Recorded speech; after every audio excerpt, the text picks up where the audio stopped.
Süni intellekt vasitələri sanki insanları körlaşdırır. Bilmirəm bu barədə siz nə düşünürsünüz, amma son zamanlar bunun haqqında çox düşünməyə başlamışam. Bir çox insandan artıq bunu eşidirəm ki, necə olur ki, sizin bu qədər çox ideyalarınız var, amma biz post yaradan zaman belə çox əziyyət çəkirik ideya tapmaqda.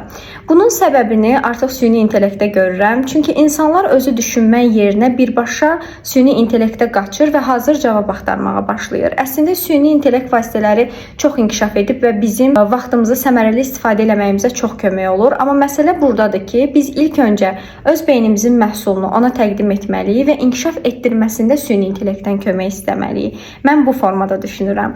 Amma çox insanlar artıq ideyalarını birbaşa süni intellektdən istəyirlər və daha sonra da şikayətlənirlər ki, düşünə bilmirəm, ideya tapa bilmirəm və ona görə də mən süni intellektdən istifadə edirəm. Təbii ki, hər kəsin ideyası olacaq deyə bir şey yoxdur. Başqa bir tərəfdən güclü olub, bir tərəfdən də zəif ola bilərsiniz.